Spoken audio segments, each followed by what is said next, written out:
ఉన్నతాధికారుల సహకారంతో ఉమ్మడి ఖమ్మం జిల్లా చెర్ల బస్టాండ్ అభివృద్ధికి తన వంతు కృషి చేస్తానని కంట్రోలర్ లాలయ్య తెలిపారు.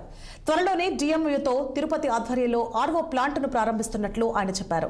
బస్టాండ్ ప్రాంగణంలో పరిశుభ్రత, ఇతర అంశాలపై ప్రధానంగా ఫోకస్ పెట్టినట్లు లాలయ్య తెలియజేశారు. అలాగే బస్టాండ్ ప్రాంతంలో అల్లరి మూకలకు అవకాశం ఇవ్వకుండా ఎప్పటికప్పుడు అలర్ట్ గా ఉంటున్నామన్నారు. ఇంకా ఆయన ఏమన్నారో విందాం. నేను చెర్ల బస్ స్టేషన్ కంట్రోలర్గా మరియు ఎస్ఎంగా నేను ఇక్కడ బాధ్యతలు చేపట్టాను.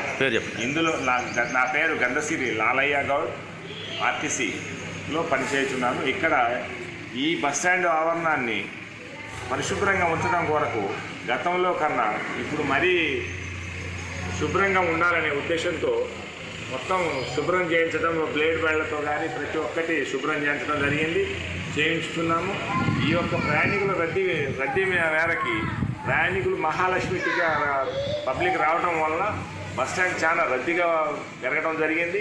అందులో భాగంగా వారికి మంచినీళ్ళ సౌకర్యం గతంలో లేనందువల్ల చాలా ఇబ్బంది పడుతున్నారు. దాన్ని దృష్టిలో పెట్టుకొని మా డిఎం గారికి చెప్పడం జరిగింది. మా డిఎం గారు కూడా స్పందించి ప్రయాణికులకు వాళ్ళ తాగని కొరకు వాటర్ కూలర్ ఇవ్వడం జరిగింది. దాన్ని దృష్టిలో పెట్టుకొని మన ఊళ్ళో వాళ్ళని కూడా సహకరిస్తే దీన్ని నీళ్లు రోజు పోయాలంటే చాలా ఇబ్బందిగా ఉన్నందువలన దాన్ని ఆర్ఓ ప్లాంట్ కూడా వాళ్ళందరూ సహకరించి 10 మంది కలిసి సహకరించి మనకు ఈ ప్లాంట్ కూడా ఏర్పాటు చేయడం జరిగింది. దీన్ని